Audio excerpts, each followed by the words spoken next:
로마서 1장에서 5장까지의 내용의 핵심은 이신칭의입니다. 여러분, 이신칭의가 뭔지 아시죠? 이신득의라고도 하는 같은 말입니다. 이것을 모르면 어디 가서 교회 다닌다 하면 안 됩니다. 이신칭의, 이신, 믿음으로써 칭의, 의롭다고 칭함받는다. 이신, 믿음으로써 득의, 의를 얻는다. 인 것입니다. 의를 얻는다는 것은 우리 인생에서 가장 중요한 일입니다. 하나님 앞에 설 수 있다. 영원히 살 수 있다. 그 뜻입니다. 이 의를 얻는다는 것은 내가 열심히 율법을 지켜서 얻는 것이 아니라 나의 어떤 자격으로, 나의 열심으로, 나의 노력으로 의를 얻는 것이 아니라 우리 죄를 위하여 피를 흘려주신 예수 그리스도의 보혈과 그분의 공로로서 그 주님을 믿음으로써 얻는다는 것이 복음의 핵심인 것입니다. 그래서 우리는 우리 구주 예수 그리스도의 은혜를 찬송할 수밖에 없는 그런 사람들인 것입니다. 질문이 하나 생기죠. 그러면 율법은 왜 들어왔느냐 하는 것입니다. 하나님이 율법으로 의를 얻는 것이 아니라고 하신다면 율법은 왜 주셨느냐? 그 내용이 아주 중요한 말씀이죠. 우리 본문 바로 위에 있는 5장 20절 말씀입니다. 읽겠습니다. 율법이 들어온 것은 범죄를 더하게 하려 함이라. 그러나 죄가 더하는 것에 은혜가 더욱 넘쳤나니. 아멘. 여러분, 성경책에 이 표시를 꼭 해두시면 좋을 것 같아요. 율법을 하나님이 왜 주셨느냐? 유대인들은 율법을 어떻게 생각했느냐면 이 율법을 받은 것 자체로서 하나님의 성별된, 선택받은 하나님의 백성이라고 여길 정도로 절대적인 하나님의 계명이요, 그들의 특권으로 여겼습니다. 그런데 실상 율법이 이 중간에 끼어들어왔다는 뜻입니다. 원래 은혜 언약은 이미 시작되었습니다. 그런데 율법이 중간에 들어왔다는 얘기예요. 근데 왜 율법이 들어왔느냐? 범죄를 더하게 하려고 들어왔다. 죄를 없이 하려고 들어온 것이 아니라 범죄를 더하게 하려고. 무슨 말이냐? 범죄를 더 드러나게 하려고 율법을 주셨다는 것입니다. 여러분, 부자 청년 기억나시죠? 마가복음 10장에도 있고 마태복음 19장에 나오는 이 부자 청년에게 예수님이 율법에 대해서 말씀하십니다. 살인하지 말라, 간음하지 말라, 도둑질하지 말라 이렇게 하시니까 내가 이 모든 것을 다 지켰사온데 아직도 무엇이 부족하나이까? 하고 했습니다. 나는 율법을 다 지켰습니다. 이 사람이 이해한 율법은 내가 율법을 다 지켜서 부족함이 없는, 흠이 없는 의를 만들어낼 수 있는 것으로 그가 이해를 했습니다. 근데 곧 뭐가 드러났죠? 그는 하나님보다 자기 재물을 더 사랑한 율법의 1계명, 내 앞에 다른 신을 두지 말라는 그 말씀조차도 지키지 못하는 그의 무능한 실체가 다 드러났죠.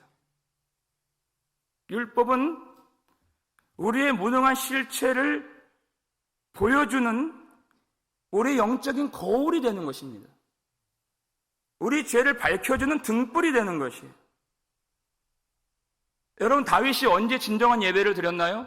그가 골리앗을 이겼을 때, 전쟁에 승리했을 때가 아니라 시편 51편 3절 보면 물은 나는 내 죄가를 아오니 내 죄가 항상 내 앞에 있나이다 라는 것을 깨달았을 때인 것입니다. 상한 심령으로 주님 앞에 나아갈 수밖에 없는, 율법은 우리의 죄를 밝혀주는 등불이기 때문에, 나의 무능력한 실상을 깨닫게 해주는 것이기 때문에 비로소 나 자신을 버리고 우리의 의가 되시는 십자가에서 죽으신 예수 그리스도께로 달려갈 수밖에 없게 만드는 그것이 율법인 것입니다. 그러니까 죄가 더한 곳에 은혜가 더욱 넘쳤나니라는 것이 이어지게 되는 것입니다.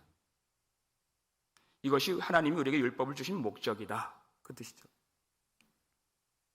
근데 육신에 있는 사람들은 항상 자기 죄를 숨기려고 하는 것입니다.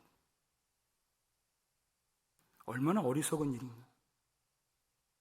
우리 잠언서 28장 13절 말씀 볼까요? 읽겠습니다. 자기의 죄를 숨기는 자는 형통하지 못하나 죄를 자복하고 버리는 자는 불쌍히 여김을 받으리라. 아멘.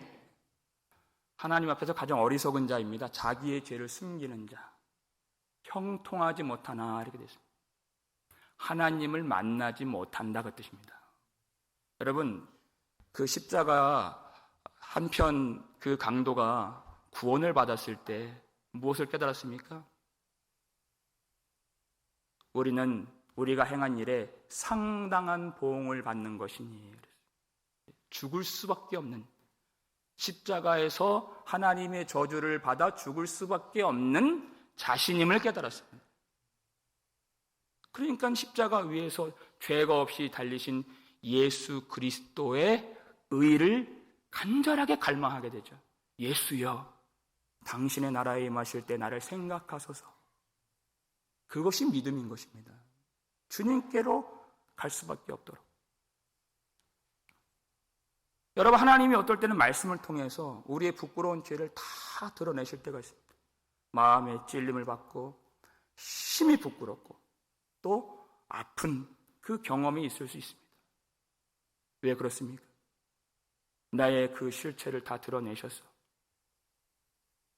우리의 의가 되신 예수 그리스도를 간절히 갈망하게 하시려고 주님께 달려나와서 거기서 우리를 고치시고 예수 안에서 우리를 싸매어 주시기 위해서 그렇게 하시는 것입니다. 여러분, 남들이 알지 못하는 어떤 죄 때문에 괴로워하시는 분 계십니까? 어떤 어려운 일이 생기면 그 죄 때문에 하나님이 나를 벌하시나? 라는 생각이 들 때도 있고, 나 같은 죄인은, 더러운 사람은 쓰임받지를 못할 거야 라는 생각이 들 수가 있는, 항상 불안하고 마음이 어둡고 눌려있는 그런 분 계십니까? 여러분, 오늘 이 말씀 로마서를 기록한 사도 바울이 하나님 앞에서 말할 수 없이 부끄러운 인생이었습니다. 디모데전서 1장 13절 보니까 내가 전에는 비방자요 박해자요 폭행자였으나 그러나 도리어 긍휼을 입은 것은 이렇게 되어 있습니다. 하나님 앞에서 그렇게 신실했던 스데반 같은 예수님의 제자들을 비방하고 거짓 증언하고 돌로 쳐 죽이는 그 일에 앞장섰던, 감옥에 가두는 일에 앞장섰던 그런 사람이 바로 사도 바울이었습니다. 그런데 그 도무지 쓰임받지를 못할 것 같은 교회와 가장 멀리 있었던 이 사람을 부활하신 예수님께서 다메섹 도상에서 그를 만나주신 다음에 이 사람은 내가 택한 나의 그릇이라 이렇게 해주셨습니다. 죄인 중에 괴수 같은 이 사람을 하나님의 은혜만을 전하는 사도로 세워주셨다는 것입니다. 왜 그렇습니까? 그가 어딜 가나 자랑할 것은 나를 살리신 예수 십자가요, 나를 구원하신 우리 구주 예수 그리스도의 풍성한 은혜밖에는 없는 줄을 알기 때문에 그 은혜를 담는 주님의 택한 그릇으로 주님께서 삼아주신 것입니다. 그러니까 내가 지금 벌 받는 것인가?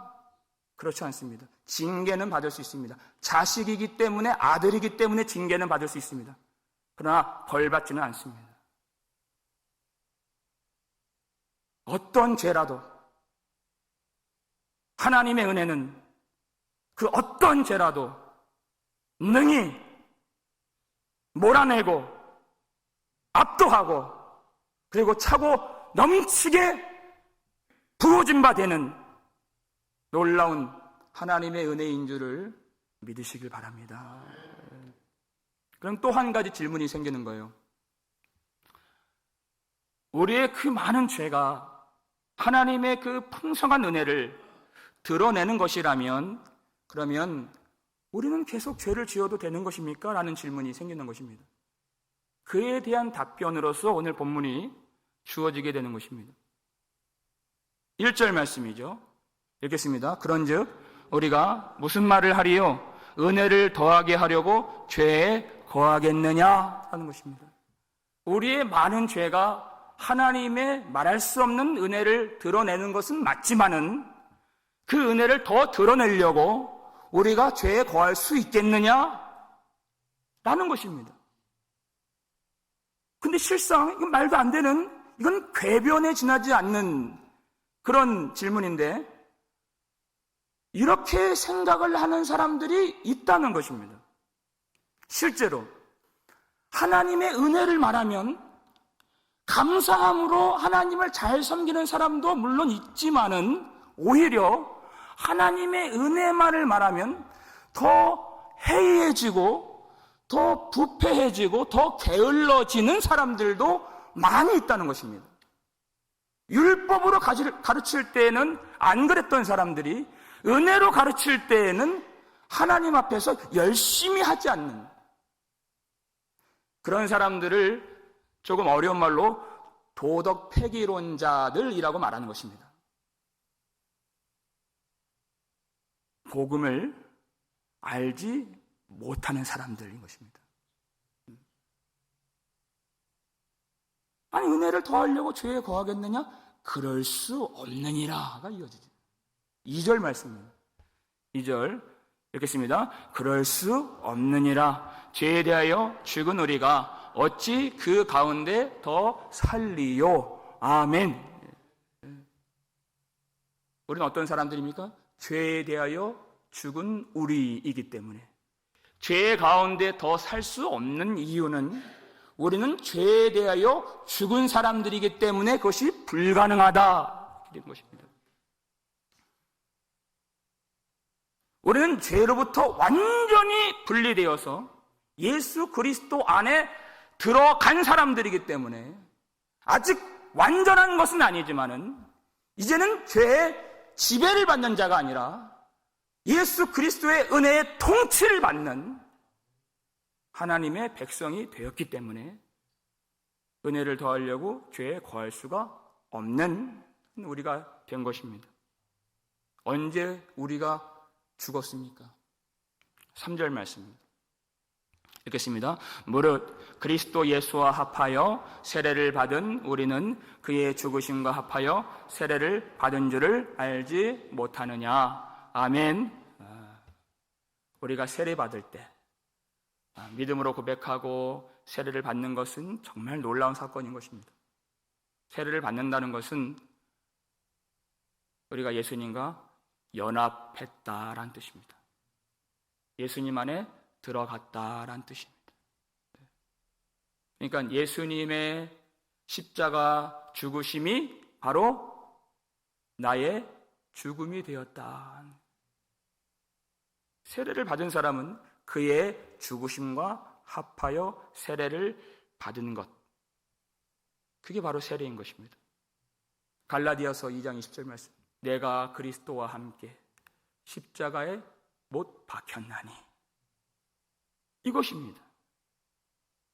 예수님이 죽으신 것, 우리가 그 안에서 함께 죽은 것입니다. 그러니까 이전에 이리저리 죄에 끌려다니면서 비참하게 억눌렸던, 죄의 지배를 받았던 그 옛사람이 죽어서 해방된 것입니다. 그리고 예수님은 부활하셨죠. 그러면 우리가 예수님과 연합한 자가 되었다면 예수님의 부활하심이 우리에게는 어떤 능력이요, 어떤 영광이요, 어떤 신분이요, 어떤 혜택이 되겠는가 하는 것입니다.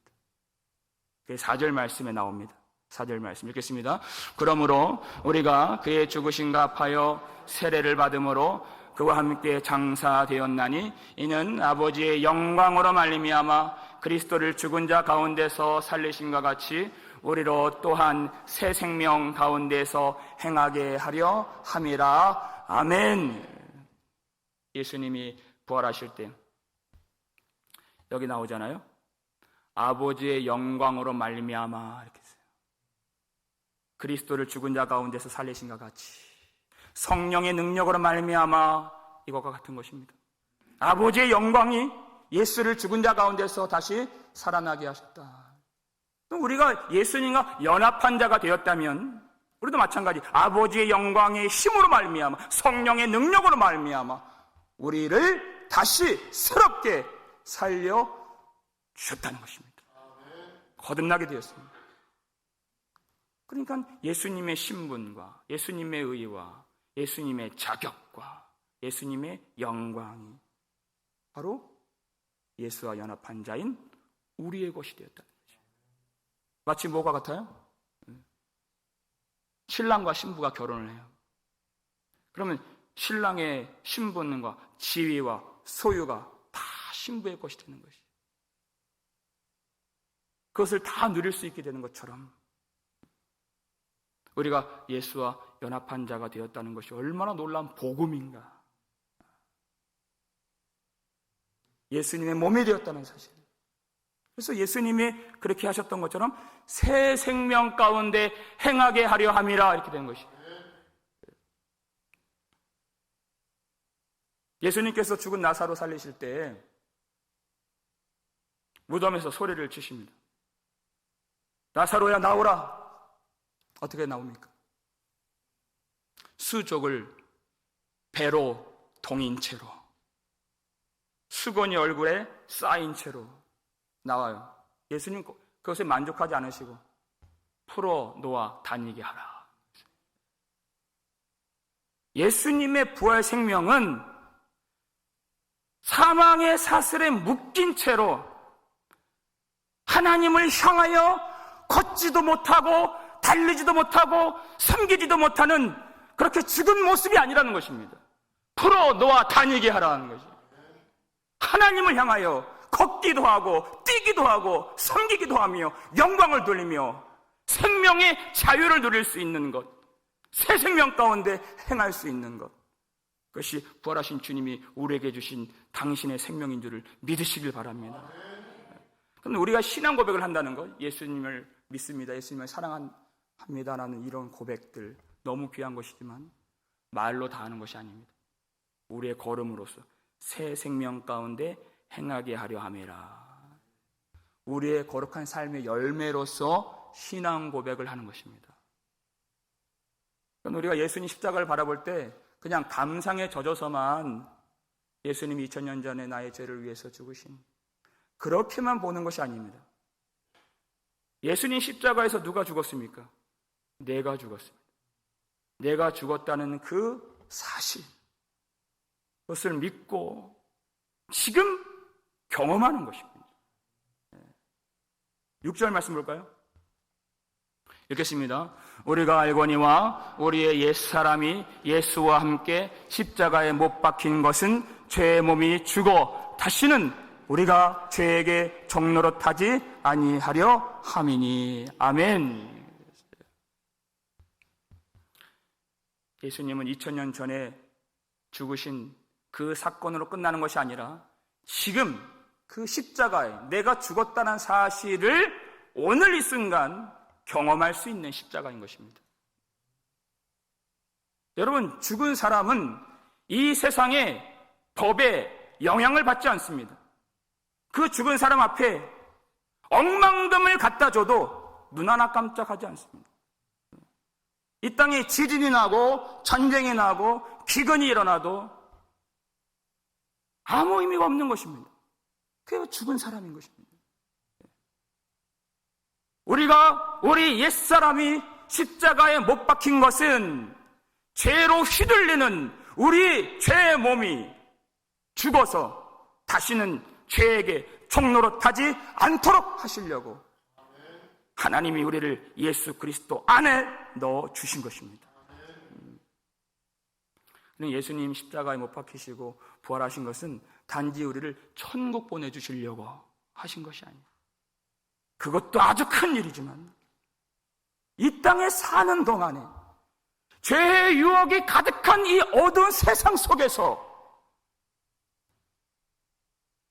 마치 예수님과 같이 오직 하나님만을 향하여 순간순간 하나님만을 생각하여 하나님이 명하신 그 길을 걸어갈 수 있는, 그리고 자신의 모든 삶을 아버지께 다 내어드릴 줄 아는 하나님을 사랑하는 참 신자를 하나님이 보기를 원하셔서 예수님이 우리를 대표해서 십자가에서 죽으시고 부활하신 것입니다. 우리가 은혜 받았습니다 하는 것 정말 귀한 고백입니다. 근데 이 은혜를 받았다는 이 내용은 우리가 말씀을 통해서 혹은 찬송을 통해서 감동을 받고 눈물도 흘리는 그 정도가 아닌 것입니다. 하나님의 강력한 통치를 받는다는 뜻인 것입니다. 이게 은혜를 받는다는 것이에요. 가인이 아벨을 죽였을 때 그 직전에 하나님이 말씀하셨어요. 너는 죄를 다스릴지니라 그랬어요. 그리고 죽인 거예요. 하나님의 말씀이 전혀 능력이 되질 않고 힘이 없는 것입니다. 그에게 할 줄 아는 것은 죽이는 것밖에 없는, 이게 죄의 종이죠.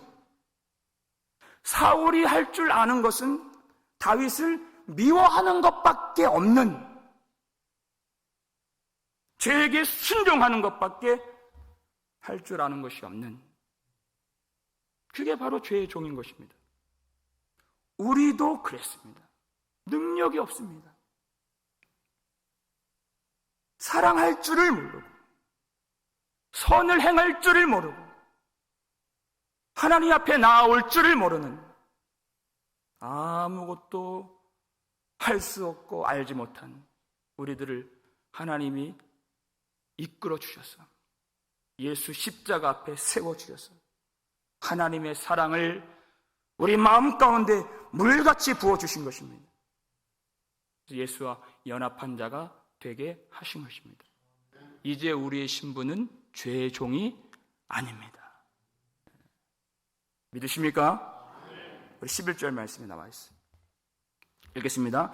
이와 같이 너희도 너희 자신을 죄에 대하여는 죽은 자요 그리스도 예수 안에서 하나님께 대하여는 살아있는 자로 여길지어다. 아멘.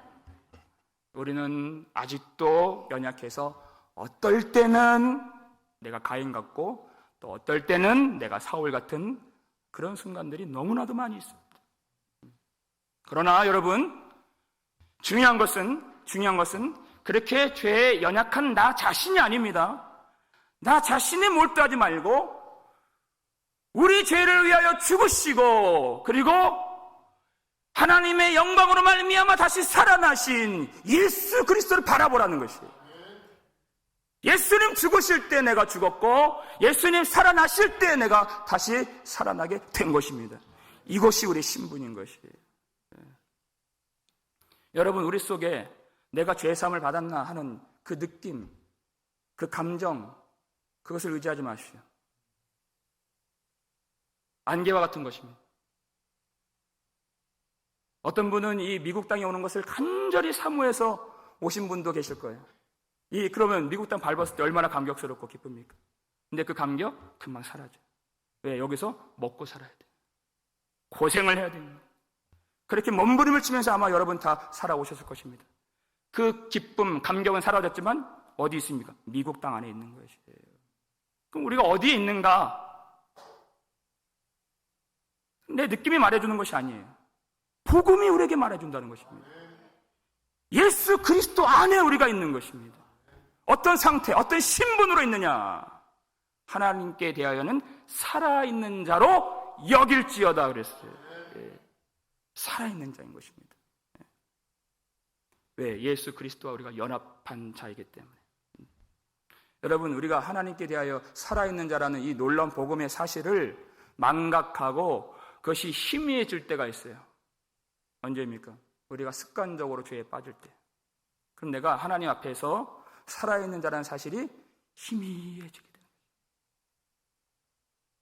도무지 복음적인 사실을 내가 경험하지를 못하고 느끼지를 못하고 이 복음을 힘입어서 새 생명 가운데 살아갈 수가 없는 무력한 자가 되는 것입니다.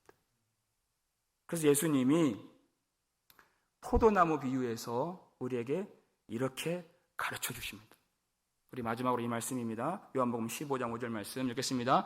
나는 포도나무요 너희는 가지라. 그가 내 안에 내가 그 안에 거하면 사람이 열매를 많이 맺나니 나를 떠나서는 너희가 아무것도 할 수 없음이라. 아멘. 포도나무 가지가 힘을 낸다, 열심히 한다고 포도 열매를 맺는 것은 아닙니다. 그 가지는 나무에 붙어 있어야지만이, 붙어 있게 될 때에는 저절로 열매를 맺는 것입니다. 근데 우리는 열매를 맺으려고 힘을 쓴다는 것입니다. 그것이 아닙니다. 나의 안에 거하라 하는 것입니다.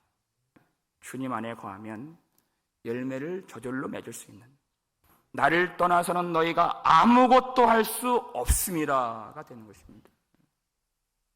그래서 하나님이 우리를 구원하실 때 우리를 예수 그리스도 안에 넣어주신 것입니다. 이게 복음입니다. 여러분, 예수 그리스도와 연합한 자가 되게 하시고 그리스도의 신부가 되게 하신 하나님께 감사와 찬송과 영광을 올려드리시기를 바랍니다. 얼마나 놀라운 일입니까? 절대 여러분 예수님을 떠나지 마십시오.